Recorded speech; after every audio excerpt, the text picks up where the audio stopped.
They turned when I walked in. Laughter rippled through the crowd, sharp and deliberate. I caught the words, whispered, then shouted, "Test run husband is here." And then she appeared, my wife. Perfectly polished, holding an envelope like it was evidence. She smiled. Not the smile I once loved, but the kind a predator gives before striking. "The first job of my firm," she announced, "is our divorce. Sign and leave." The room erupted in cruel laughter. I looked at her, at them. I didn't argue, didn't flinch. I took the envelope, turned, and walked out. What they didn't know was that the party they toasted with my money had just become their funeral. I met her in a courtroom lobby 6 years ago. She was an intern, fiery and ambitious. I was already established, with more wealth than I needed and more patience than most deserved. She studied me that day.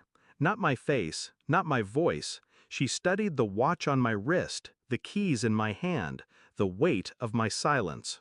And still, I believed in her. I believed when she said she wanted to build a life together, not just a career. So I funded her schooling, paid for the bar exam, bought the office that would later carry her name. $20 million in total, poured into her dream. And tonight, she paid me back with humiliation.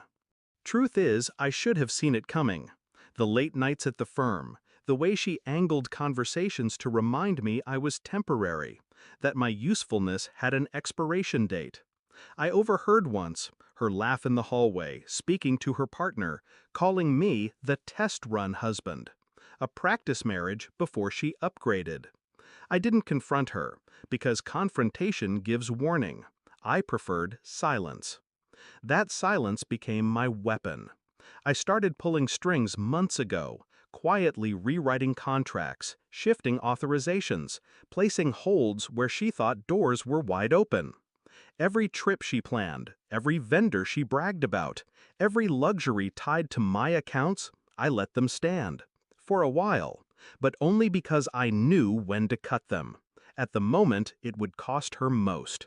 And tonight, when she handed me that envelope, she handed me the trigger. The moment I stepped outside, I canceled everything.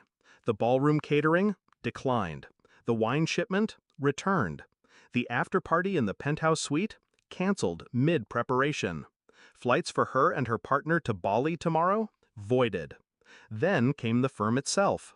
My $20 million investment? Withdrawn. Accounts frozen. Contracts dissolved. Every retainer I had secured for her firm? Pulled. By the time I reached my car, her empire was already crumbling. I didn't need to raise my voice. I didn't need to walk back inside. I just pressed a few buttons, and the ground disappeared beneath her. My phone lit up within minutes. First one call, then 10, then hundreds. By the end of the hour, 456 missed calls. I didn't answer. I let her drown in her own silence. And then, a knock at my door. Not frantic, not polite, a desperate, uneven pounding. I opened it. She stood there, makeup streaked, the predator's smile replaced with the hollow face of someone watching her life collapse. Her voice cracked. "What did you do?" I looked at her the way she looked at me in that ballroom, calm, unmoved. "I walked away," I said, the words she once threw at me, and I shut the door. Now, as I sit in the quiet of my home, the envelope she handed me, still sealed on the table, I feel no sorrow. She wanted to make my ruin her first case. Instead, her first case became her own collapse. Justice doesn't always roar. Sometimes it whispers. Sometimes it looks like silence.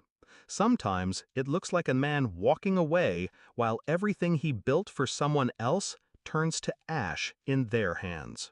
And tonight, that silence was mine.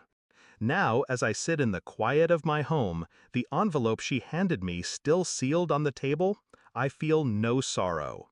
She wanted to make my ruin her first case. Instead, her first case became her own collapse. Justice doesn't always roar. Sometimes it whispers. Sometimes it looks like silence.